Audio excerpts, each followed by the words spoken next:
show is about to start. You have to show a look, have a look, or give a look. Face Celebrity News Update. Paolo Contis at Yen Santos, hiwalay na nga ba? Paalala lamang po, ang bidyong ito ay base lamang sa mga nakalap na impormasyon na nag-viral at naging usap-usapan ngayon sa mga social media platforms. Pawang, no comment, lang ang sagot ni Paolo Contis sa sunod-sunod na tanong namin tungkol sa kanila ni Yen Santos. Safe na safe ang mga sagot ni Paolo nang sandali namin siyang nakapanayam sa red carpet premiere ng pelikula niyang Fuchsia Libre ng MAV Productions. Hindi niya kasama si Yen Santos doon sa premiere night na ginanap sa SM Fairview noong Lunes 13 ng Mayo taong 2024. Mga co-stars lang niya na sina John Arcilla, Khalil Ramos, at ang director nilang si RC De Los Reyes ang dumating sa event. Fuchsia Libre ang pinag-usapan, pero sabi nga namin, libre naman ang magtanong. Kaya diretsahan na naming tinanong kung totoong break na ba sila ni Yen Santos. No comment. Libre naman magtanong, pero yon ang sagot ko, no comment, mabilis niyang sagot. Bukod sa dinelete ni Yen ang birthday post niya kay Paolo, wala na rin itong pina-follow. Si Paolo naman ay tanging si Yen lang ang pina-follow niya sa Instagram.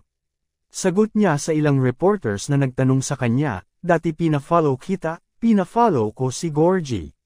Pero in-unfollow ko kayong lahat. Ang ibig sabihin ba, maghihiwalay na tayong lahat? Palusot nito, mas gusto raw muna niyang dito sa Fuchsia Libre na mag-focus dahil 15 ng Mayo, Miyerkules na ang showing nito. Excited daw siya dahil first time itong pagsasama nila ni John Arcilla sa pelikula, na pareho silang magaling dito. Very fun, very entertaining, family-oriented siya pero R13 kasi medyo bloody siya ng konti. May mga kissing scene ako. I'm very proud na nakasama ko sa isang full-length movie si Sir John. I'm very happy, very professional, very giving na actor. Kaya, sabi nga namin bitin, kasi mabilis lang pagpelikula, di ba? So bitin, sabi pa ni Paolo. Puri rin ni John Arcilla si Paolo sa pelikulang ito.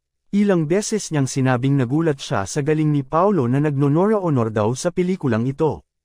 Paolo Contis is such an amazing actor here. You know what? He is so versatile here. Kung nakita niyo yung mga trailer, alam mo yung, abanumonora-honor yung anak ko, May ganun, yung sabdod lang yung acting, pero ang lalim. And then at the same time, funny.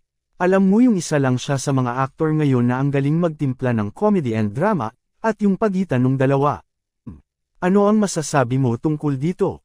Magkomento lamang po at para laging updated sa mga susunod na chika, huwag kalimotang mag-like, share, subscribe at click the notification bell para sa mga latest news update.